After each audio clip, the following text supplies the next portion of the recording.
Hello friend, computer knowledge and internet channel के अंदर मैंने आपको नेटवर्क के लिए बहुत कुछ मैंने समझा दिया था। नेटवर्क क्या है? ओके। तो मैंने पिछले वीडियो में समझा था ओएसआई लेयर क्या होती है, एप्लीकेशन लेयर किससे काम करती है और किसे एप्लीकेशंस का बहुत ही यूजफुल हमारे सिस्टम में होता है। साथ ही मैंने आपको प्रेजेंटेशन लेयर बताया था, प्रेजेंटेशन लेयर का क्या काम होता है। ओएसआई लेयर ध्यान से पढ़ी होगी तो आपको बहुत ही अच्छा पता चल जाएगा कि किस तरह से हमारे नेटवर्क के अंदर डेटा और इंटरनेट के अंदर डेटा जाता है हमारा।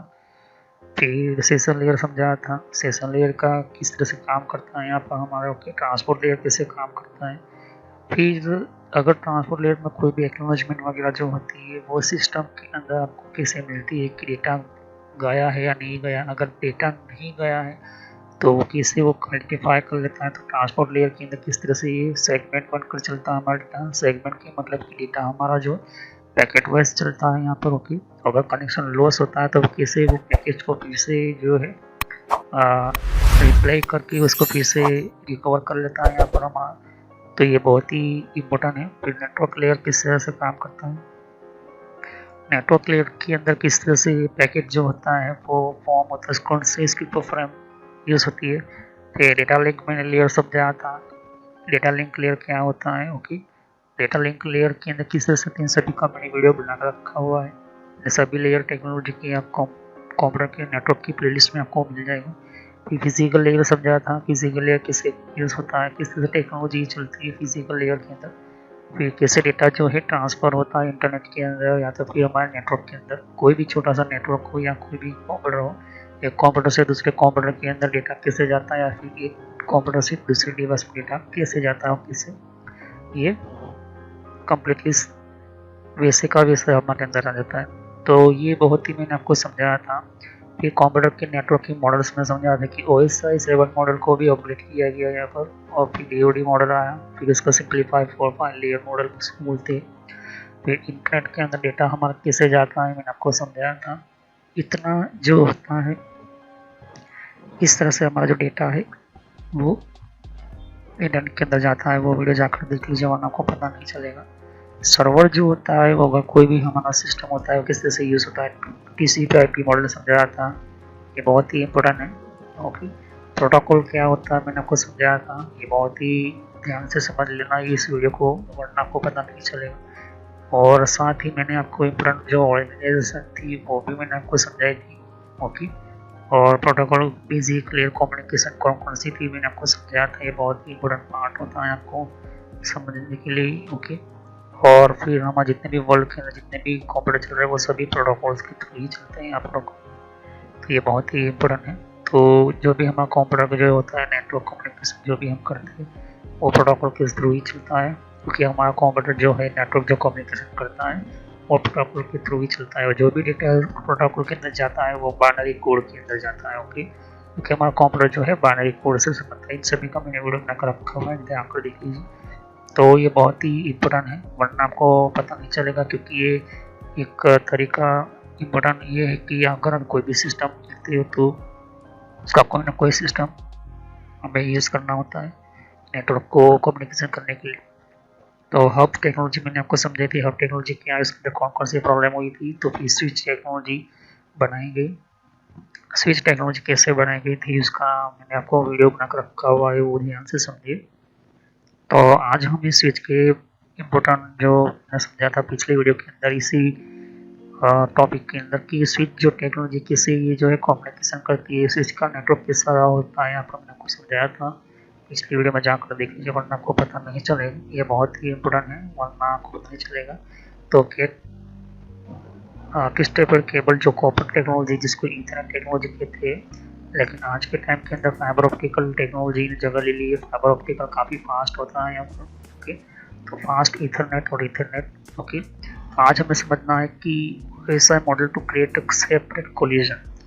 तो स्विच के अंदर ऐसा क्या है जो ऑपरेटिंग सिस्टम की तरह ही हमारा जो भी डेटा होता है वो कम्प्लीटली एक जगह से दूसरी जगह पर हमारा स्विच जो होता है वो कोलिजन रोक देता है।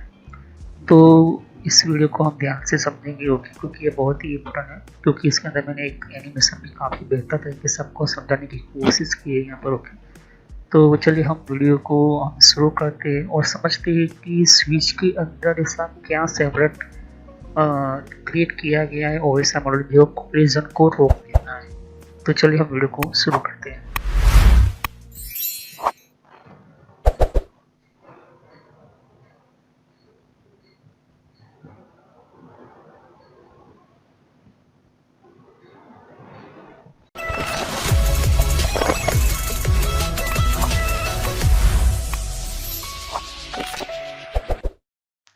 तो फ्रेंड्स वीडियो शुरू करने से पहले मैं मैसेज देना चाहता हूँ कि इस तरह से आपको YouTube में पहले आपके जीमेल से लॉगिन कर लेना है। मोबाइल हो तो मोबाइल से लॉगिन कर लेना है, YouTube ओपन कर लेना है या YouTube की एप्लीकेशन आप ओपन कर सकते हो। ओके, YouTube की एप्लीकेशन या फिर ब्राउज़र में इस तरह से आपको टाइप करना है कंप्यूटर नॉलेज इन ट्रेनर।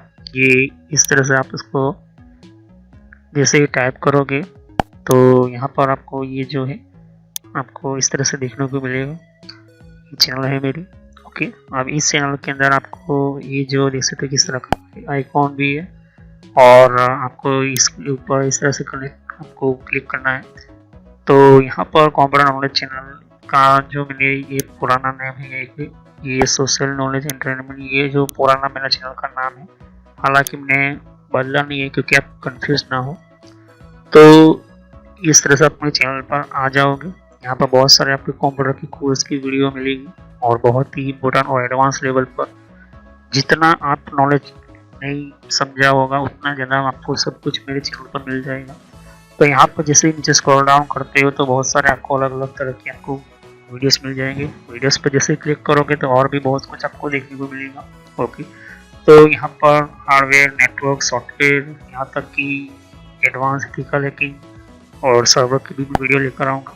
तो जितनी भी प्लेलिस्ट है आपके सामने देख सकते हो। पहले सब्सक्राइब कर लीजिए, बेल आइकन पर क्लिक करके ऑल पर क्लिक करना है, जिससे कि जितनी भी मेरी नई वीडियो होगी वो आप मिस ना कर दो और टाइम टू टाइम आपको पता चल जाए कि ये नई वीडियो जो है और मैं आपको जो भी कॉन्सेप्ट होता है, जो भी आपको सिखाने के लिए एक इम्पोर्टेंट पार्ट होता है वो आपको मिल जाएगा। तो आपको सर्च इसी तरह से करना है कंप्यूटर नॉलेज एंड ट्रेनर के नाम से। ओके, तो जैसे प्लेलिस्ट पर आप क्लिक करते हैं तो आपको प्लेलिस्ट में बहुत कुछ आपको मिलेगा। अगर आप कंप्यूटर में नए हो, आप कंप्यूटर के बारे में कुछ पता ही नहीं है, तो आपको जो भी आपको बेसिक से आपसे स्टार्ट कीजिए। ओके, तो जिसको रेड हैट लिनक्स पढ़ना है, जिसको एथिकल हैकिंग पढ़ना है, वो आपको मिलता रहेगा कंटेंट में। तो जो नई टेक्नोलॉजी माइक्रोसॉफ्ट के बारे में, तो माइक्रोसॉफ्ट से शुरुआत कीजिए। यहाँ पर आपको बेसिक से शुरुआत कीजिए। आप हार्डवेयर का ज़्यादातर मैं वीडियो अपलोड करता हूँ, जैसे कि जितना हो सके मैं इसको कम्प्लीटली कंप्लीट करूँगा इस कोर्स को। फिर नेटवर्क का आप देख सकते हो कि नेटवर्क का कोर्स जो है, जिनको नेटवर्क नहीं पता, कंप्यूटर की प्रॉब्लम में आता है, नेटवर्क का कॉन्सेप्ट क्लियर नहीं, एडवांस लेवल पर कंप्यूटर की पॉलिसी वगैरह, ऑपरेटिंग सिस्टम किससे इंस्टॉल करते हैं ये भी समझा है यहाँ पर, वो भी बताया यहाँ पर। विंडोज 7, 8.1, विंडो 10, 11 सब कुछ, और गूगल के अंदर डिफरेंट टाइप के ब्लॉगर वगैरह जो होती है इनकी प्रोडक्ट्स वगैरह, और भी जीमेल वगैरह, पेटीएम क्या होता है, और भी बहुत कुछ आपको मैंने समझाया यहाँ पर। ओके, तो जितने भी आप देख सकते कि एंड्रॉयड क्या है, एंड्रॉयड की ट्यूटोरियल्स और मोबाइल डिवाइसेस वगैरह वो भी अपलोड करता रहता हूँ। जीमेल के बारे में आपको पता नहीं है, जीमेल क्या है, कैसे काम करता है, किस तरह से इसको अपडेट की, इसके नए नए फीचर्स आए वो भी देखिए। और कंप्यूटर के कप के अंदर हर विंडोज के अंदर कंट्रोल पैनल होता है, कंट्रोल पैनल की प्लेलिस्ट है। तो आप शुरुआत कीजिए विंडोज बेसिक्स से। Okay, Windows 7 basics. अगर आपको कंप्यूटर के बारे में कुछ भी नहीं पता तो विंडोज 7 बेसिक्स से शुरुआत करोगे तो आपको पता चलता रहेगा टाइम टू टाइम। ओके, तो यहाँ पर आप ध्यान दे सकते हो कि उसके बाद आपको शुरुआत करनी है यहाँ पर माइक्रोसॉफ्ट की सॉफ्टवेयर से। ओके, तो यहाँ पर माइक्रोसॉफ्ट जो है बेसिक ऑफिस वगैरह, माइक्रोसॉफ्ट वर्ड है, उसके अंदर काफ़ी एडवांस लेवल को मैं सिखाया यहाँ पर। उसके बाद आप कंट्रोल पैनल के बारे में समझिए, इसके बारे में आप समझिए और देखिए। सभी वीडियो मेरी पार्ट वाइज होती है, ध्यान से। ओके, और साथ ही फिर आपको जो है यहाँ पर कंप्यूटर हार्डवेयर का नॉलेज लेना है कि कंप्यूटर के अंदर कौन कौन से पार्ट्स वगैरह जो होती है, कैसे काम करते हैं, एडवांस फीचर्स वगैरह, और भी हैकिंग वगैरह समझनी है। फिर एक रेड लिनक्स करके भी आता है यहाँ पर, ये भी बहुत पॉपुलर है, ये भी कोर्स बहुत पॉपुलर है। तो ये भी देखिए। तो सभी वीडियो कोर्स जो है वो जेन्युइन है और काफ़ी इम्पोर्टेंट होता है यहाँ पर, आपको समझने के लिए ही मैंने आपको बताया यहाँ पर। और फायरवॉल क्या होता है, फायरवॉल क्या होता है, फायरवॉल टेक्नोलॉजी क्या होती है, ये सब कुछ मैंने समझाया यहाँ पर। ओके, तो जैसे जैसे मैं कंटिन्यू करते जाऊंगा, नया नया वीडियो अपलोड करता जाऊंगा। ओके, तो इसके अलावा मेरे फेसबुक पेज के ऊपर भी आप विजिट कर सकते हो। ओके, तो फेसबुक पेज के ऊपर मैं टाइम टू टाइम जो है मैं अपना सिस्टम जो है अपना जितना भी हो सकता है उतना उसको मैं कंटिन्यूसली अपडेट करता रहता हूँ।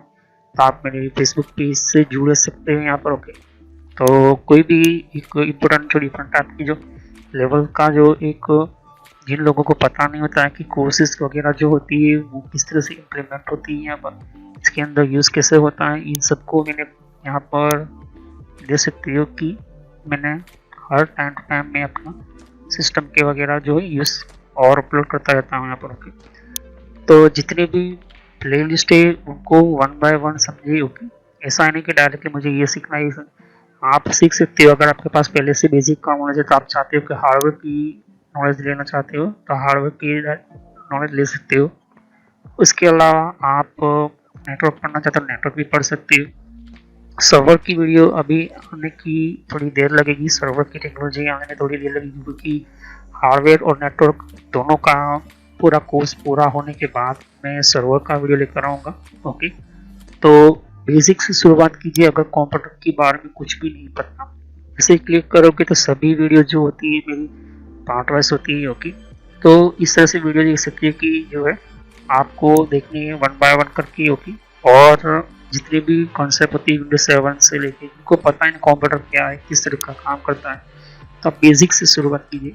ओके, और जिनको एडवांस लेवल पर सीखना है तो हार्डवेयर वगैरह सीखिए, नेटवर्क वगैरह सीखिए। ओके, तो मैं जितना हो सके मेडिकल में एंटर किया हुआ है कोर्स, और पुराना नेम आपके सामने है और नया नाम मैंने एंटर करके रखा हुआ है।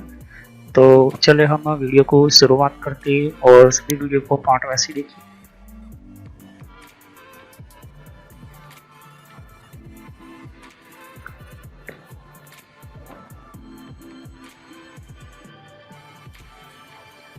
तो OSI मॉडल की हम बात कर रहे हैं, तो मैंने पिछली वीडियो में कहा था कि OSI की 7 लेयर 7 मॉडल है हमारा।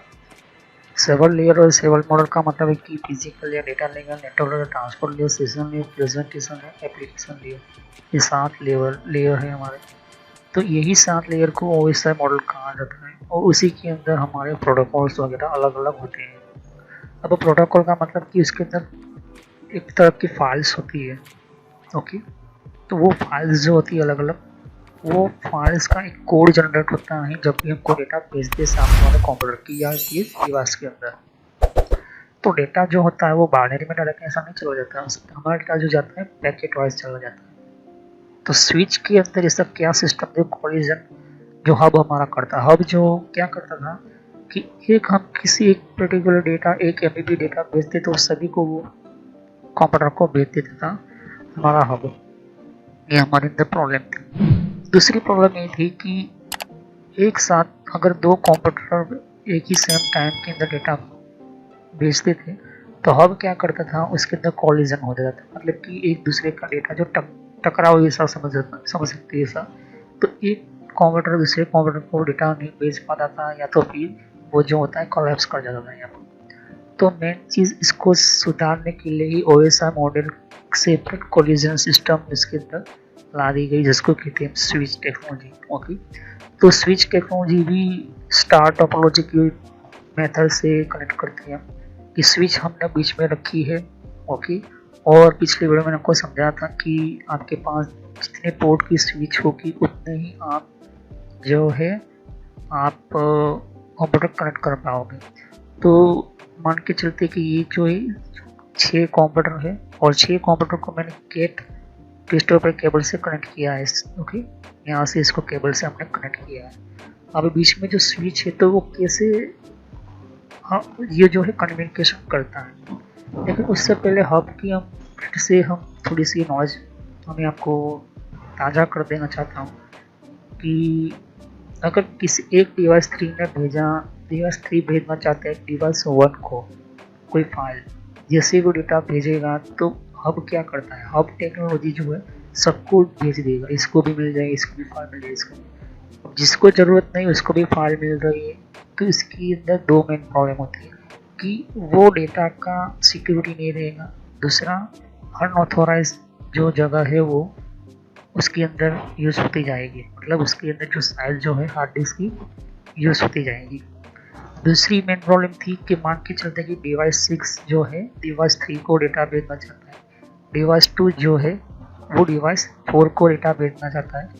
तो मेन जो कंसेप्ट को कनेक्शन करके रखा हुआ है वो कौन है, सेंट्रल डिवाइस, जिसको कहते हैं सेंट्रल सिस्टम होता है, वो उसे कहते हैं हब। जैसे इसने भी एक साथ भेजा, इसने भी एक साथ भेजा, तो डेटा क्या हो जाएगा, कलेप्स हो जाएगा। ओके, मतलब इसका डेटा भी नहीं इसको मिलेगा और इसका भी डेटा इसको नहीं मिलेगा, प्रॉब्लम यही होती है। तो ऐसे में होने के कारण ये डेटा कभी कभी हमारे बहुत सारे जो है लॉस्ट कर जाते थे, फाइल नहीं मिलती थी। तो ऐसा ना हो, इस वजह से ही इस दो चीज़ों के ऊपर बहुत ही खास ध्यान देकर स्विच टेक्नोलॉजी बनेगी। अब स्विच टेक्नोलॉजी क्यों, उसके अंदर क्या चीज़ आई आपको समझाता हूँ यहाँ पर। ओके, ये बहुत ही इंपॉर्टेंट है।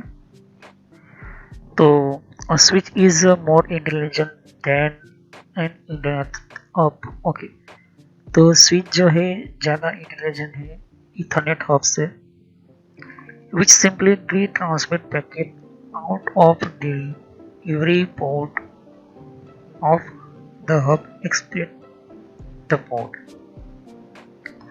on which the packet was received।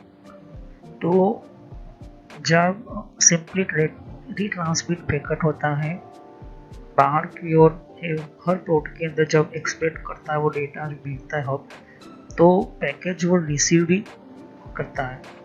Enable यहाँ पर डिस्क्रीट डिफरेंस रिसेप्शन, इसके अंदर जैसे पिंस जो होती है, आपको इसके अंदर जो यूसिंग अनेबल होता है, मतलब इसके अंदर उसको पता नहीं होता कि कहाँ कहाँ भेजना होता है, किसको भेजना, ऐसा नहीं होता है। इसके अंदर जो है हब जो होता है वो क्या करता है कि हर जगह पर अनेबल जो होते हैं, मतलब इसके डिफरेंट रिसेप्शन रिसीव करना डेटा होता है and archive and overall lower network capacity. तो क्या करता है हब जो है, ये क्या करता है कि हर जगह पर डिफरेंट टाइम पर वो भेजता रहता है अपनी ओर से सिग्नल और जो भी कहीं पर से भी डेटा आता है, और वो क्या करता है ओवरऑल लोअर नेटवर्क कैपेसिटी, मतलब यहाँ पर काफ़ी ज़्यादा लोअर आपकी नेटवर्क की बैंडविड्थ को कम कर देता है। लेकिन जैसे स्विच टेक्नोलॉजी की हम बात करें, स्विच सिस्टम की बात करें, स्विच नेटवर्क की बात करें, तो इसमें ऐसा नहीं होता। स्विच इंटेलिजेंट डिवाइस है इथरनेट हब से ज़्यादा। ओके, तो स्विच जो है अगर जितने भी अगर आपने इसके साथ कनेक्ट किए हुए हैं, जितने भी कंप्यूटर कनेक्ट करके रखे हुए हैं स्विच के अंदर, तो वो पैकेट जो है रिसीव भी करता है और किसको डिलीवर करना है वो भी जानता है। ओके, कैसे पता कर लेता है वो भी मैं आपको समझाऊंगा इसी वीडियो के अंदर। अभी थोड़ा टाइम ध्यान से समझिए कि यहाँ पर unable to distinguish different recipients, मतलब ये बहुत सी चीज़ है कि इसको पता नहीं होता है कि कहाँ से वो डेटा आ रहा है, कहाँ पर इसको रिसीव करना है, कहाँ पर इसको सेंड करना होता है। हब टेक्नोलॉजी को ये पता होता है, लेकिन स्विच टेक्नोलॉजी जो होती है, स्विच को ये पता होता है कि कहाँ से डेटा आएगा, कहाँ से इसको भेजना है, ये ही इसके अंदर ये चीज़ें होती हैं। तो कम्युनिकेशन जो अगर मैंने जैसे कहा कि एक ने यहाँ पर डेटा को भेजा तो सबको वो भेज देगा, ये मेन प्रॉब्लम है स्विच हमारे हब की। लेकिन स्विच जो है अलग तरीके से काम करता है। स्विच हमारा सेंट्रलाइज डिवाइस है, सेंट्रल डिवाइस है, उसी के साथ जो है कंप्यूटर वायर या वायरलेस दोनों तरीके से आज के टाइम के अंदर हम यूज़ करते हैं यहाँ पर। ओके, तो स्विच को कनेक्ट करने के लिए, स्विच के अंदर यूज़ करने के लिए हमें चाहिए होता है प्रोटोकॉल, ये मेन चीज़ होती है। तो प्रोटोकॉल जो होता है स्विच के लिए आपको ये इम्पोर्टेंट होता है। स्विच जो होता है हब के अंदर भी प्रोटोकॉल यूज़ होते हैं, लेकिन वो प्रोटोकॉल नहीं जो इंटेलिजेंट प्रोटोकॉल जिसको बोलते हैं। तो स्विच टेक्नोलॉजी जो है आपको प्रोटोकॉल यूज़ करना पड़ता है, इसके कहते हैं IP version 4। Okay, IP version 4। और दूसरा मेन चीज़ होता है इसके अंदर मैक टेबल। ओके, तो आईपी वर्जन क्या है हम ये समझते हैं। देखिए, इन पर कोई भी इंटरनेट चलता है तो इसके अंदर जो है आईपी एड्रेस होता है। बिना आईपी एड्रेस के अंदर आप कोई भी लोकल हो या इंटरनेट हो या कोई भी हो, वो इम्पॉसिबल है। ओके, इंटरनेट चलाना है तो आईपी इंटरनेट प्रोटोकॉल आपको ये आईपी एड्रेस आपके पास होना ही चाहिए। और आईपी एड्रेस जो होता है आपको मैं समझाऊंगा उसको भी, इसकी काफ़ी अलग से में ये बहुत ही बड़ा टॉपिक है आईपी एड्रेस के बारे में बात करूँगा। था आईपी वर्जन 4 की अभी हम बात करते हैं। आईपी वर्जन 4 की इसकी 5 तरह की कैटेगरी है, class A, class B, class C, class D और क्लास ई। इनमें से सिर्फ 2 हम इस्तेमाल नहीं कर सकते क्योंकि मल्टी स्टेज और कुछ डेवलपर्स की ये डी और ई काफ़ी अलग होती है, वो काफ़ी सेपरेट होती है। लेकिन पब्लिक जो यूज़ करती है, कंपनीज जो यूज़ करती है, ए, बी और सी इंटरनेट के लिए पूरी दुनिया के अंदर आईपी वर्जन 4 यूज़ करते हैं। लेकिन ये भी आईपी एड्रेस अब जो है कम होने लगे, मतलब इसका जो नंबर्स रेशियो है वो जो है लिमिटेड है। तो इसकी वर्जन में उसकी जगह पर आईपी वर्जन 6 टेक्नोलॉजी आई है। IP version internet protocol 6 address है, उसकी हम बाद में कोई बात नहीं। तो आईपी वर्जन 4 आपके सामने कुछ ये जो है आईपी एड्रेस का मैंने एग्जांपल रखा है 192.125.1.125। ये आईपी एड्रेस है क्लास सी का आईपी एड्रेस। ओके, अब ये क्लास सी का आईपी एड्रेस है, तो आईपी एड्रेस हर एक कंप्यूटर में आपको एंटर करना पड़ता है, चाहे फिर वो ऑटोमेटिकली हो या मैन्युअली हो। तो कोई भी हमारा स्विच की हम बात करते हैं, स्विच जब भी कोई टेक्नोलॉजी या कोई भी डेटा कहीं से भी आता है, किसी भी आता है, तो वो जो होता है मैक टेबल और किसको भेजना होता है उसका आईपी एड्रेस, ये अपने अंदर बहुत ही इम्पोर्टेंट होता है। तो गेटवे जो होता है उस हिसाब से जो हमारा कम्युनिकेशन स्विच का काम होता है, और आइडेंटिफाई कैसे करता है हमारा स्विच आईपी एड्रेस के थ्रू। अब के अंदर ये चीज़ें नहीं होती थी, अब सिर्फ इतना ही जानते था कि इसको गेटवे है और आईपी एड्रेस से जहाँ हुआ डाला वो डेटा भेज देता था। स्विच क्या करती है, स्विच जो है, स्विच 3 चीज़ें बहुत ही ध्यान में रखती है। पहले तो अंदर अपने अंदर मैक टेबल होता है, उसका मैक आईडी एक्सेस ले लेती है।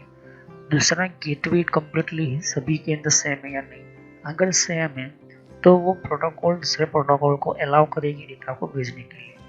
स्विच ये भी चेक करती है कि आईपी एड्रेस किन किन लोगों का है, ये भी चेक करती है। भले आप आईपी एड्रेस चेंज करो लेकिन मैक टेबल जो है वो चेंज नहीं होने देगी क्योंकि वो फिक्स होता है। कहीं पर भी आप इथरनेट टेक्नोलॉजी यूज़ करते हो, जब भी कोई मैन्युफैक्चरिंग कंपनी मदरबोर्ड बनाती है और उसके अंदर आईपी हम बात करें कि इथरनेट टेक्नोलॉजी आपने देखा होगी RJ45 मैंने आपको समझाया था, तो उसके अंदर एक मेन इम्पोर्टेंट आईडी होती है जिसको मैक आईडी होती है। ओके, ये 48 बिट का होता है। 24 बिट जो होते हैं, 24 बिट होते हैं और नेटवर्क के होते हैं, और 24 बिट होते हैं यूज़र के होते हैं। ओके, कहने का मतलब ये है कि 192.125.128.25 ये जो है आईपी एड्रेस हमारा एक सिंगल कंप्यूटर का है। तो मुझे सभी कंप्यूटर के अंदर एक ही नेटवर्क के साथ कनेक्ट करना है, तो सबके अंदर गेटवे जो है सेम डालना पड़ेगा। तो ये जो है नेटवर्क जो सभी के अंदर सेम डालना पड़ेगा। सेम डालने के कारण ही हमारा नेटवर्क जो है काफ़ी एक तरह का हो जाएगा, एक सिंगल नेटवर्क बन जाएगा। ओके, लेकिन मल्टीपल डिवाइस जो होती है वो कनेक्ट होते हैं। मान के चलते हैं कि यहाँ से सर्वर कनेक्ट किया है, यहाँ से राउटर कनेक्ट किया है, यहाँ से हमने बहुत सारे अलग अलग डिपार्टमेंट की जो है कंप्यूटर कनेक्ट किए, और यहाँ से पब्लिक है, यहाँ पे पब्लिक से यहाँ कोई आ रहा है, तो सभी के अंदर भले ही बाहर की पब्लिक का कोई भी आईपी एड्रेस हो, वो हो सकता है कि वो कोई और कंपनी के, मान के चलते कि एयरटेल, जियो ये वगैरह जो है, लेकिन कहीं आप यूज़ करते दूसरा, तो आपका कंपनी के इंटरनल नेटवर्क जो होता है वो सेम होना चाहिए। मतलब कि गेटवे जो ये आईपी एड्रेस नंबर, ये आईपी नंबर जो होता है सभी के अंदर जो होता है सेम होना चाहिए। तो स्विच जो होती है इसी नेटवर्क को फॉलो करती है। ओके, तो ये होते हैं हमारा आईपी एड्रेस के से कि 192.125.21.25 जो होता है ये आईपी एड्रेस के अंदर नंबर। फिर आप यहाँ पर 26 कर सकते हो, 27, 28 नंबर पीछे का बदल लेगा। ओके, वो जब मैं आईपी एड्रेस बताऊंगा तब मैं आपको समझ। तो पहले जो होता है हमको ये समझना होगा कि नेटवर्क क्या होता है और होस्ट क्या होता है। ओके, वो जब मैं आईपी एड्रेस समझाऊंगा तब आपको काफ़ी डिटेल में समझाऊंगा। ओके, वो बिट क्यों होती है, बाइनरी कोड में कैसे यूज़ होता है, वो अभी इतना रफली इतना समझो कि सभी के अंदर आईपी एड्रेस डिवाइस के अंदर होना चाहिए। और दूसरा कि अगर आप एक नेटवर्क से जुड़ना चाहते तो आपका गेटवे भी सेम सभी के अंदर होना चाहिए। तो आईपी एड्रेस डालते हैं कैसे? विंडो है तो मैंने आपको कहा था कि नेटवर्क की आपने अगर देखनी है नेटवर्क इंस्टॉलेशन कंट्रोल पैनल में जाइए और नेटवर्क इंस्टॉलेशन का वीडियो में आपको मिलेगा कि नेटवर्क के अंदर आईपी एड्रेस कैसे डालना है, मैंने उसको समझाया यहाँ पर। ओके, तो एक तो है मैनुअल आईपी एड्रेस का है विंडोज उसको लिनक्स, आपको खुद जाके हर कंप्यूटर के अंदर आपको कनेक्ट करना होगा। पहले तो आपको क्या करना है, स्विच जो है वो लानी है, उसके अंदर पावर केबल डाल देनी है। ये जितने भी केबल है, जितने भी कंप्यूटर के वायर है, वो कंप्यूटर के साथ कनेक्ट करके ये सभी कंप्यूटर की जो स्विच है उसके साथ कंप्यूटर को कनेक्ट कर देना है। कंप्यूटर को जितने भी कनेक्ट करने के बाद फिर स्विच को चालू करना है और फिर आपको क्या करना है, वो आईपी एड्रेस सभी कंप्यूटर को हर जगह पर आपको खुद मैनुअल जाकर आपको देने होते हैं। और गेटवे भी आपको देखना होगा, आईपी एड्रेस भी आपको जो है देखना होगा, सेम एज इट इज होना चाहिए। ओके, पर लेकिन क्या होना चाहिए, आईपी एड्रेस आपको बदलता रहना पड़ेगा। आप खास पता होनी चाहिए कि मेरी आईपी एड्रेस की रेंज कितनी होगी, वो सब कुछ मैं आपको समझाऊंगा। इतना समझो कि आप क्लास सी का यूज़ करते तो पीछे जो है 25, पहले कंप्यूटर है 25 में लिया, फिर दूसरा कंप्यूटर 26 हो जाएगा, 24, 26 हो जाएगा, 27, 28, 29, 20, तो इस तरह से हो जाएगा। मान के चलते कि यहाँ पर मेरे 5 कंप्यूटर थे तो 192.168, 121.120, 25, फिर 121, 26 हो जाएंगे, 27, 28, 29। ओके, यही चेंज होगा पीछे बैकग्राउंड का, ये चेंज नहीं होगा। ओके, क्लास सी है तो हम गेटवे कैसे देंगे, तो गेटवे में सभी एक सेम ही नंबर आएगा, ये वाला जो नंबर होगा सभी के अंदर सेम आएगा, इसे कहते हैं आईपी वर्जन गेटवे। अब गेटवे क्या होता है मैंने आपको समझा था, गेटवे का वीडियो मैंने आपको बताया था। देखिए, गेटवे जो होता है, गेटवे का काम यही होता है कि जहाँ से डेटा आ रहा है, जहाँ से डेटा हम रिसीव कर रहे हैं, भेजना और सेंड करने का रास्ता एक ही होता है। हमारा जो घर का मेन दरवाजा होता है वो उसे कहते हैं गेटवे। उसी तरह से इसके अंदर भी गेटवे होता है। ये आईपी एड्रेस, ये प्रोटोकॉल अलग काम करता है और ये प्रोटोकॉल अलग काम करता है। ये दोनों के नंबर अलग तो ऑलमोस्ट सेम ही है, लेकिन थोड़ा सा चेंज है। यहाँ पर एक नंबर देख सकते हैं चेंज है। यहाँ पर कहने का मतलब कि आईपी एड्रेस को अपना गेटवे डायरेक्टली नहीं बना सकते। ओके, अगर बनाने की कोशिश की तो वो कम्युनिकेशन नहीं कर पाएगा। तो वही सेम क्लास का आईपी एड्रेस, लेकिन एक नंबर हमने कम कर दिया, मतलब कि वो आईपी एड्रेस चेंज है। तो हमारा कंप्यूटर के अंदर जो भी हमारा नेटवर्क का स्विच है वो यही को इसको फॉलो करेगा डेटा को भेजने के लिए। और डेटा कहाँ भेजना है वो 2 चीज़ों को देखेगा। पहले मैक एड्रेस को चेक करेगा, फिर बाद में इसको चेक करेगा, ये वाले आईपी एड्रेस को। ओके, तो यही चीज़ होती है। तो 300 कंप्यूटर है और अगर आपको मैन्युअली जाते हो हर कंप्यूटर के अंदर आपको आईपी एड्रेस हर 300 कंप्यूटर के ऊपर मैन्युअली जाकर आपको चेंज करना पड़ेगा। लेकिन जो लोग आज के टाइम के अंदर डीएचसीपी स्कोप एक टेक्नोलॉजी है, एक प्रोटोकॉल होता है जो ऑटोमेटिकली आपके अंदर जो है जितने भी कंप्यूटर है स्विच, अगर आप चाहते हो कि जैसे ही मैं अपना कंप्यूटर का वायर, नेटवर्क का वायर जैसे ही मैं स्विच के अंदर कनेक्ट करूँ तो ऑटोमेटिकली मेरे अंदर जो है आईपी एड्रेस आ जाना चाहिए। मुझे मैन्युअली ये नंबर डालने की जो दिक्कत है वो ना हो। तो वो कौन करता है, डीएचसीपी सिस्टम। ये डीएचसीपी जो है एक तरह का प्रोटोकॉल, एक तरह का प्रोग्राम होता है, एक तरह का बैकग्राउंड फाइल चलने वाली सिस्टम होती है। ये ऑटोमेटिकली आपको आईपी एड्रेस दे देती है। लेकिन ये चीज़ किसके अंदर होगी, सिर्फ 3 चीज़ों के अंदर होगी। एक तो पहला सर्वर जो पुराने टेक्नोलॉजी, दूसरा है राउटर। आज के डीएसएल राउटर के अंदर भी हम डीएचसीपी सिस्टम बना सकते हैं, एडवांस टाइप के राउटर आ चुके हैं यहाँ पर। और तीसरी और भी चीज़ है, फायरवॉल के अंदर भी आप डीएचसीपी बना सकते हैं। ओके, लेकिन डीएचसीपी बनाते हो मान के चलते हो कि ये तीनों सिस्टम जो है आपके कंप्यूटर के नेटवर्क के अंदर है, सर्वर भी है, राउटर भी है, फायरवॉल भी है। तो आपको तीनों में से किसी एक का ही डीएचसीपी स्कोप ऑन करना पड़ेगा। ओके, ये बहुत ही इम्पोर्टेंट है, क्योंकि सर्वर अगर आपने ऑन किया है, सर्वर का डीएचसीपी ऑन किया, तो राउटर का डीएचसीपी आपको पता होना चाहिए कि अगर चाहते हो कि राउटर के साथ 2-3 और जॉइंट हुए तो वो मात्रा लगे, लेकिन डीएचसीपी जो अगर स्कोप करना है तो ये बहुत ही संभल कर को समझ कर करना होता है यहाँ पर। ओके, तो गूगल क्या करता है, गूगल डीएचसीपी सिस्टम ही क्रिएट करता है। तो हब जो होता है उस सिस्टम को जो है वो क्यों इस तरह का यूज़ नहीं कर पाता, कि उसके अंदर प्रोटोकॉल्स नहीं होते, उसके अंदर इंटेलिजेंस मेमोरी सिस्टम नहीं होती। इस वजह से ये मेन प्रॉब्लम होती है। हब यही काम करता है कि जैसे किसी एक ने डेटा भेजा तो वो सबको डेटा भेज देगा। स्विच ऐसा नहीं करता। स्विच जो है यहाँ से आपने एक डेटा भेजा तो वो डेटा के साथ आपका आईपी एड्रेस भी जा रहा है और आपका मैक एड्रेस भी जा रहा है। तो उस तरह से वो पैकेट वाइज डेटा जाएगा और इसको कहाँ पर भेजना है उसका डेस्टिनेशन भी होता है, यहाँ पर कहाँ पर भेजना होता है। तो फिर स्विच के पास आएगा। स्विच जो है वो मैक एड्रेस चेक करेगी, इसके अंदर है कि हाँ मेरे अंदर है, और इस कौन से आईपी एड्रेस को भेजना है तो वो भी जो है वो स्विच उस जगह पर उसी को भेजेगी। लेकिन स्विच ऐसे डायरेक्टली कभी भी नहीं भेजेगी। स्विच को भी उसके पास इंफॉर्मेशन आनी चाहिए। कैसे करेगा स्विच, जैसे ही मान के चलते हैं कि स्विच के अंदर आपने सभी केबल ज्वाइन कर लिए, सभी कंप्यूटर को ऑन किया और पहले आपको स्विच ऑन कर दी, आपने स्विच ऑन कर दी, ये सभी कंप्यूटर को आपने ऑन किया, तो स्विच पहले क्या करेगा, सभी को अपना एक सिग्नल भेज देगा एक साथ। उसके कहते हैं signal reply off switch protocol. तो सिग्नल रिप्लाई, जिसको रिप्लाई मतलब कि उसके अंदर कोई भी अभी डेटा है नहीं, कोई भी इसके अंदर मैक एड्रेस का डेटा है ही नहीं, तो कैसे मिलेगा स्विच को। मैंने कहा था कि जब भी कोई डेटा कोई सिग्नल भेजेगा तो उसके पास अपना मैक आईडी चला जाता है। तो जैसे ही वो सिग्नल भेजेगा तो वो सिग्नल फिर से वो रिप्लाई भेजेगा कंप्यूटर, और ऑटोमेटिकली धीरे धीरे धीरे करके भी जो है स्विच जो है अपने मैक टेबल में जितने भी कंप्यूटर है उसका अपना एक लिस्ट बना देगा। तो यही यहाँ पर स्विच जो है मैन्युअली परफॉर्म काम करता है।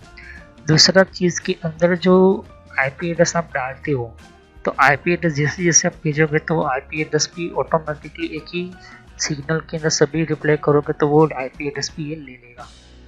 ये मेन चीज़ होती है। ओके, तो स्विच का आपको ये पता होना चाहिए।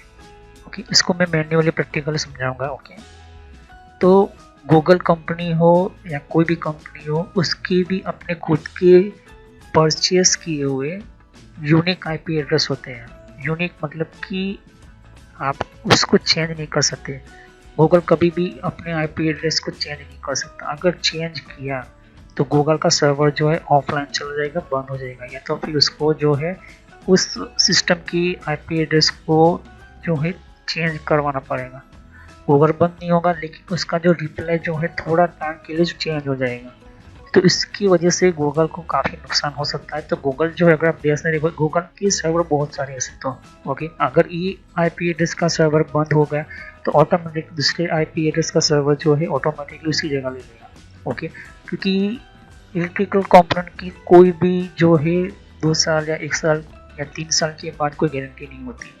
तो यही चीज़ को ध्यान में रख के इसके अंदर RODC सिस्टम होता है, और मास्टर सर्वर और स्लेव सर्वर, दो तरह के सर्वर होते हैं। तो मास्टर सर्वर जो मेन सर्वर होता है वो तो ऑन रहता है, लेकिन स्लेव सर्वर उसकी जगह पर जो है, जैसे ही वो मास्टर सर्वर अगर बिगड़ गया, खराब हो गया, या तो फिर मान के चलते यहाँ से कोई केबल खराब हो गया, सर्वर तो चल रहा है लेकिन केबल खराब, कनेक्शन बंद हो गया, तो जैसे उसका रिप्लाई नहीं मिलेगा तो 1 या 2 सेकंड में ही जो स्लेव सर्वर जो था दूसरे नंबर का, वो फर्स्ट नंबर पर इसकी जगह ले लेगा और वो मास्टर बन जाएगा। उसी तरह से गूगल के अंदर बहुत सारे सर्वर होते हैं, कम से कम 3000 से 3,000 से भी ज़्यादा सर्वर होते हैं यहाँ पर, ऐसा नहीं।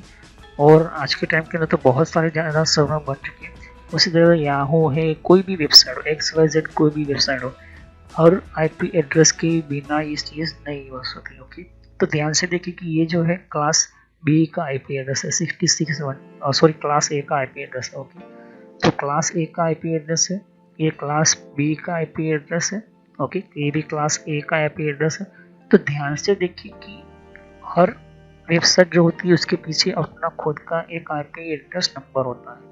ओके, तो इसी वजह से हम कोई भी डिवाइस यूज़ करते हैं उसके हमारे एंड्रॉइड में भी आईपी एड्रेस होता है। आपको कहाँ पर जाना होगा, सेटिंग में जाना है, about my phone, about Android में जाओगे, इंटरनेट ऑन रखना है आपको। तो इंटरनेट ऑन करके रखकर फिर आपको सेटिंग में जाना है, सेटिंग में जाने के बाद अबाउट फ़ोन में जाओगे। जैसे नीचे जाओगे तो आपका आईपी एड्रेस आपको देखने को मिलेगा। वही इंटरनेट प्रोटोकॉल है जो आपके डेटा को स्कैन कर रहा है, रिसीव कर रहा है, और आपका मैक आईडी भी वहीं पर भी मिल जाएगा, मैक एड्रेस। तो देख सकते हो कि आपके सामने एक पिक्चर है। कोई भी स्विच हो, मैनेजेबल स्विच हो या अनमैनेजेबल स्विच हो या ईथरनेट स्विच हो या फिर फाइबर ऑप्टिकल स्विच हो, कोई भी स्विच हो, वो बिना आईपी एड्रेस, बिना आई मैक टेबल और बिना गेटवे कभी भी कम्युनिकेशन नहीं कर सकती है।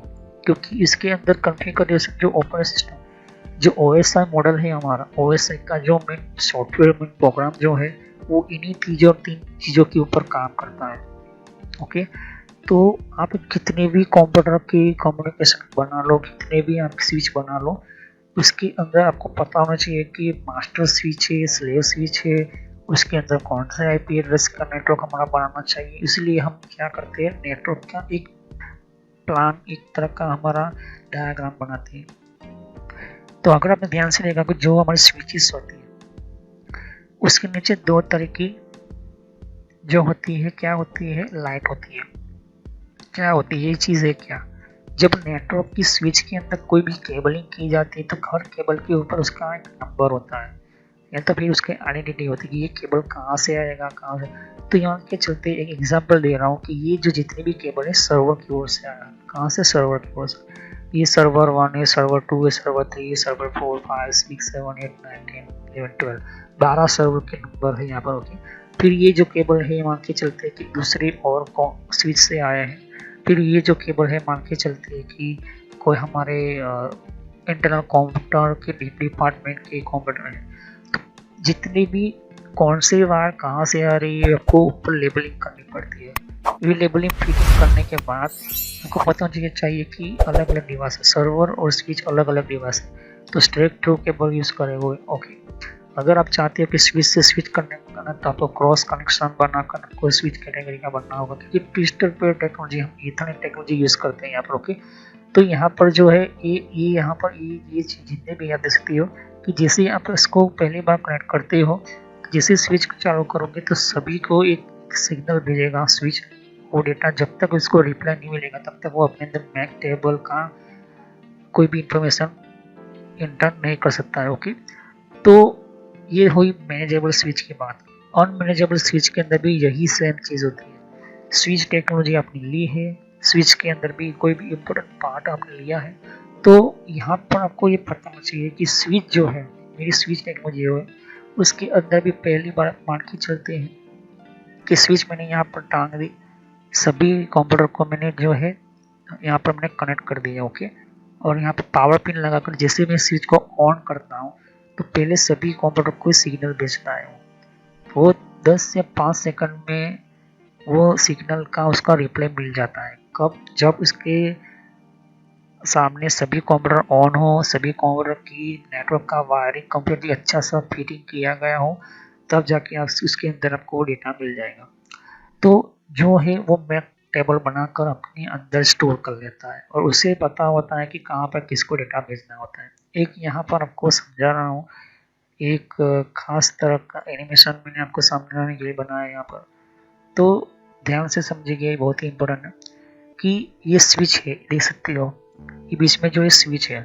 अब स्विच जो है पहली बार मैंने सबके साथ में कनेक्ट करके रखा हुआ है, आईपी एड्रेस दिया है, तो सबको क्या भेजा है, उसने सिग्नल भेजा। अब ये जो सिग्नल जो है कंप्यूटर के लिए काम नहीं होता, लेकिन वो स्विच के लिए बहुत ही इम्पोर्टेंट होता है। ये सिग्नल इस तरह से कुछ पैकेट होते हैं, कुछ ऐसे डेटा होते हैं जो सभी को भेजता है। फिर भेजने के बाद अपने अंदर जो मैक टेबल जो होता है उसका पूरा रिप्लाई उसको मिल जाता है, मैक एड्रेस उसको सबको मिलता है। ओके, एक एग्जांपल के तौर पर देख सकती हो।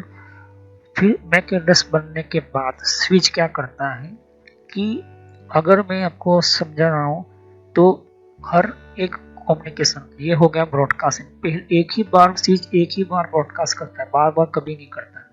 फिर करने के बाद एक आपको एग्जांपल, मैं यहाँ पर इस सिस्टम को फाइल भेजना चाहता हूँ। अब एक फाइल गई यहाँ पर देख सकते हो। अब ये फाइल जो पहली बार जा रही है, तो पहली बार जा रही है तो कहाँ से वो किसको नहीं मिलेगा, इन सभी को मिलेगा नहीं, वो फाइल इसको मिल गई तो यहाँ से हो जाएगी, फिर यहाँ से उसको फाइल मिल गई। ओके, देख सकते हो। फिर से अगर समझा बताता हूँ आपको।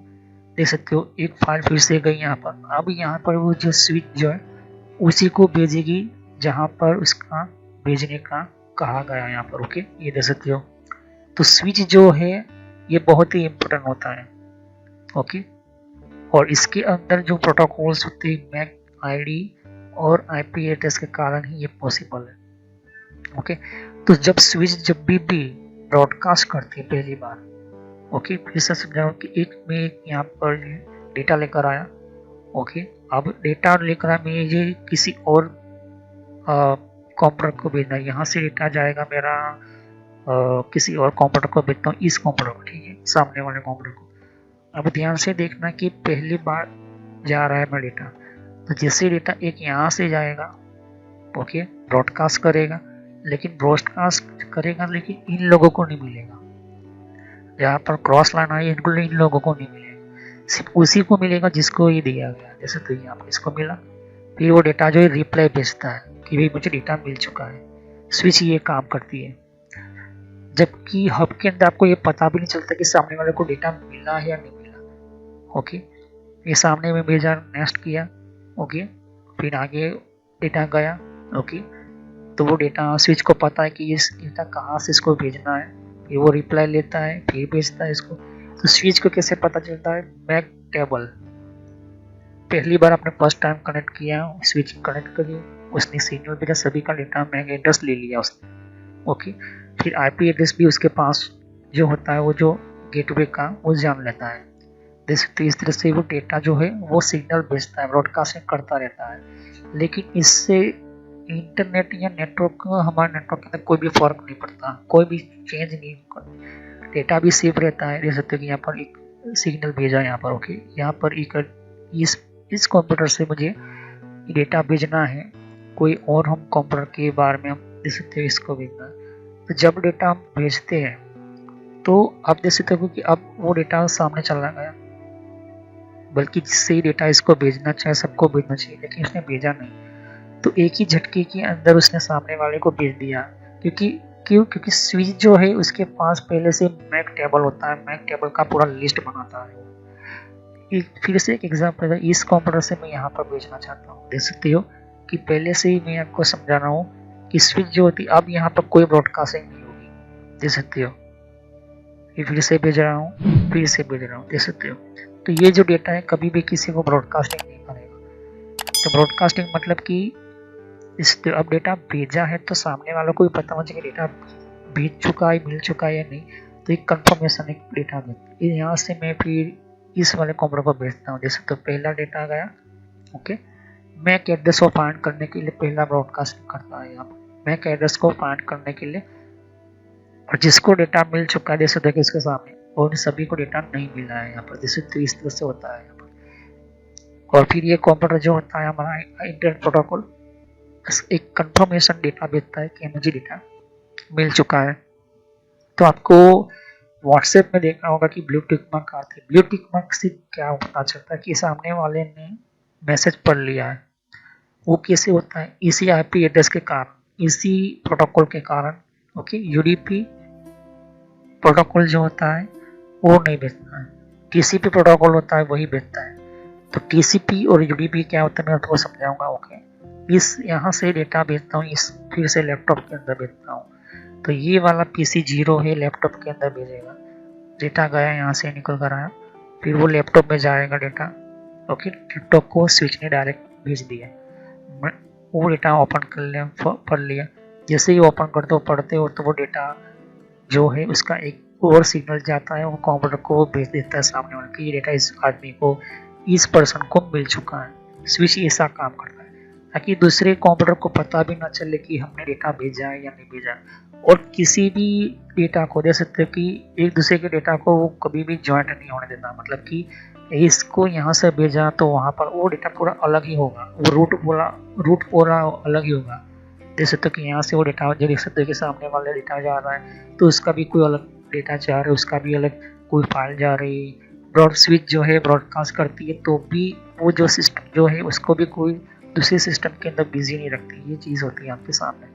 तो जब स्विच जो होती है ये जो क्या करती है कि मैनेजेबल स्विच जो होती है या अनमैनेजेबल स्विच, ये basic important intelligent off switch का एक खास तरह का मेमोरी होती है।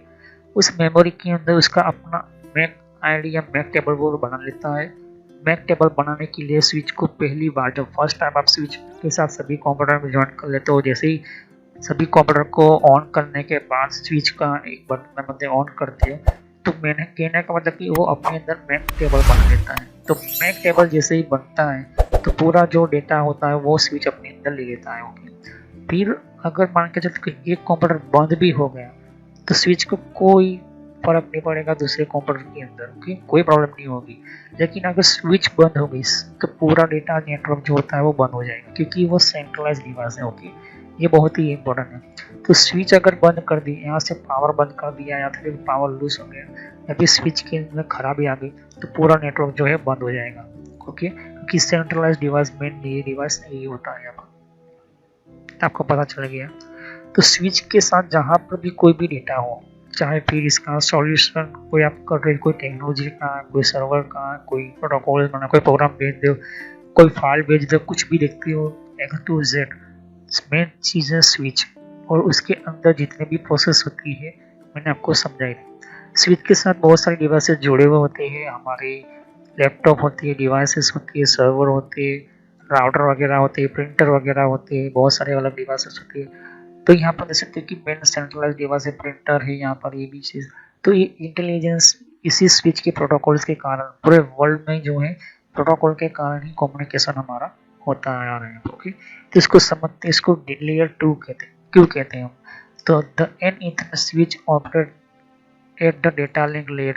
ओके, तो इथरनेट स्विच जो होता है वो डेटा लिंक लेयर को फॉलो करती है। Of OSI model create a separate collision domain for each switch port. Okay, हर पोर्ट के अंदर जो होता है वो क्रिएट सेपरेट कोलिजन डोमेन होता है, जिसको वो पोर्ट स्विच के लिए बनाया गया होता है। हर पोर्ट मतलब कि हर पिन, तो हर पिन के अंदर जो उसका जो ओएसआई मॉडल जो होता है सेपरेट अलग अलग से बनाया होता है।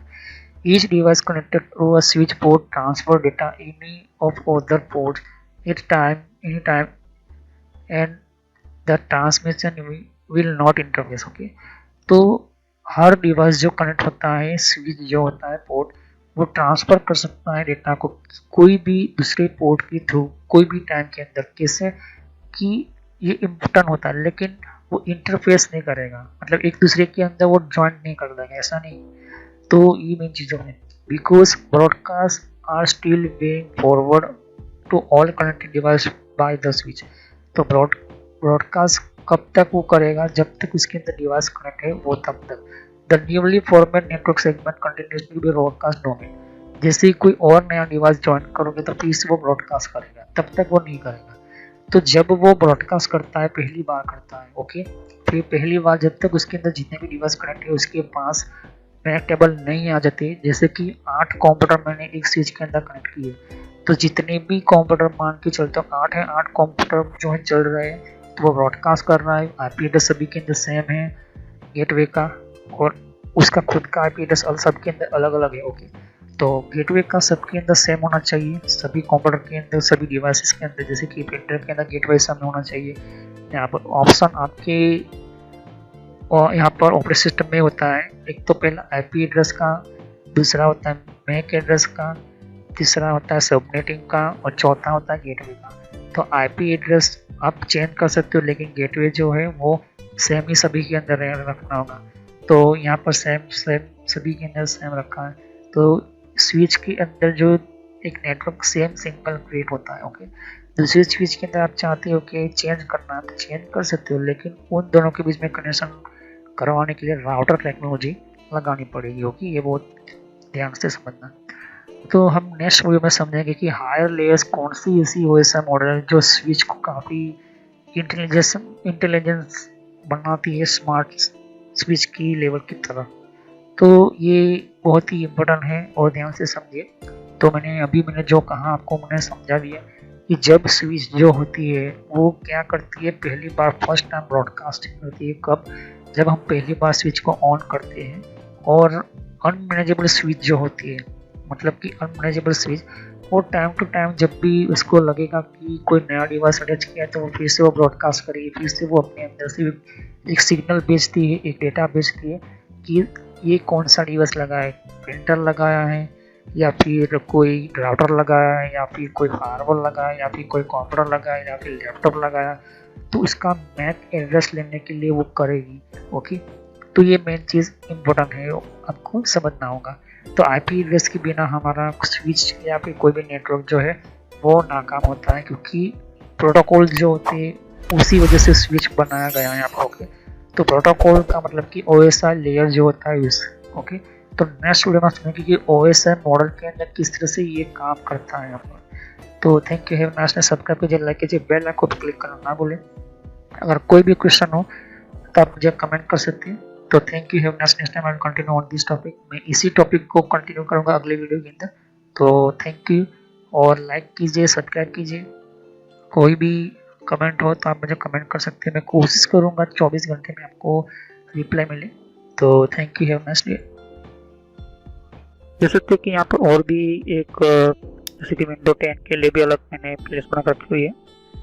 तो विंडो 10 के अंदर भी आप अलग तरह की इन्फॉर्मेशन जैसे कि विंडोज 10 के अंदर भी तो विंडो 10 की भी आपको जानकारी मिलेगी यहाँ पर। डिफरेंट टाइप की अलग तरह की विंडो 10 की यहाँ पर सीरीज है। ओके, तो हर विंडो 10 के अंदर कौन कौन सी सेटिंग्स होती है, किस तरह की सेटिंग्स होती है, विंडो 10 के अंदर कौन कौन सी फीचर्स होती है, ये भी रखा हुआ है यहाँ पर। ओके, तो यहाँ पर आपकी विंडो 10 के अलावा कंट्रोल पैनल भी है। कंट्रोल पैनल के अंदर भी आपको जानकारी कंट्रोल पैनल क्या होता है। ओके, और आप इसी तरह की कंप्यूटर हार्डवेयर का कोर्स आपको ये इम्पोर्टेंट है, ये आप इसी की और कंप्यूटर नेटवर्क का भी कोर्स कंटिन्यू कर रहा हूँ यहाँ पर। ओके, तो जहाँ पर आपकी जिस फील्ड के अंदर आपको इन्फॉर्मेशन चाहिए, साथ ही मैंने जीमेल किस तरह से बनाना, जीमेल क्या है, Gmail port forwarding, Gmail system, Gmail ID, Gmail के अंदर क्लोनिंग किस तरह से करी जाती है, यहाँ पर जीमेल के अंदर किस तरह से हम लेबल क्रिएट करते हैं, यहाँ पर ये भी सिखाया है मैंने यहाँ पर। ओके, तो आगे जाके आप देख सकते हो कि और भी बहुत सारे यहाँ पर वीडियो है विंडोज 10 के यहाँ पर। ओके, तो मैंने पेटीएम, मिंत्रा, याहू, ट्विटर क्या होती है, ट्विटर के कौन कौन सिक्योरिटी फीचर कौन कौन से, फेसबुक क्या है, फेसबुक के अंदर कौन कौन से फीचर्स वगैरह होते हैं यहाँ पर मैंने बताया यहाँ पर। तो यहाँ पर आपको देख सकते हो कि और भी बहुत सारे आपको बेसिक कंप्यूटर यूजर पर क्लिक करना है यहाँ पर, बेसिक कंप्यूटर नॉलेज के ऊपर, क्योंकि ये बहुत ही इम्पोर्टेंट है। और जब तक आपको कोई कंप्यूटर की नॉलेज नहीं तो आप बेसिक पे ही स्टार्ट कीजिए। ओके, तो ये इम्पोर्टेंट है आपके लिए। और कुछ में फ्रॉड कॉल वगैरह होते हैं, कुछ वेबसाइट, कुछ कमांड के अंदर क्या करना है, कम फायरवॉल किस तरह से यूज़ करना है, ये भी मैं बताया यहाँ पर। तो मैं आगे नेक्स्ट लेवल पर बताऊंगा। ओके, एंड्रॉइड का भी मैंने समझाया, एंड्रॉइड मोबाइल फ़ोन के अंदर क्या होती है किस तरह से। तो वीडियो पर जैसे क्लिक कर तो बहुत सारे आपको वीडियोस मिलेंगी, लेकिन मैं कहूँगा कि आप प्लेलिस्ट में जाकर ही हर तरह के यहाँ पर वीडियोस को कंटिन्यू करें। ओके, तो सभी वीडियोस जो होती है पार्ट वाइज होती है। ओके, तो हर पार्ट के अंदर आपको अलग तरह की नॉलेज मिलेगी। ओके, और कोई भी क्वेश्चन होता है आप मुझे कर सकते हो। अभी ये जो मेरा नेम है वो पुराना नेम है क्योंकि मैंने रखा हुआ है, लेकिन जो रियल नेम है आपको इस तरह से सर्च करना है यूट्यूब की प्लेलिस्ट के अंदर, आपके मोबाइल के अंदर, और आपके कंप्यूटर के अंदर भी आप यूट्यूब चलाते हो तो इस तरह से आपको कंप्यूटर नॉलेज ट्रेनर यही नाम एंटर करना है। लेकिन मैं पुराना नाम इसलिए रखा हुआ है क्योंकि आपको पता चले कि ये दोनों चैनल यही है मेरी। ओके, तो thanks for watching my video, have nice day. Next time I will continue new topic, मैं नए कंप्यूटर में कंटिन्यू करूंगा। ओके, तो थैंक यू।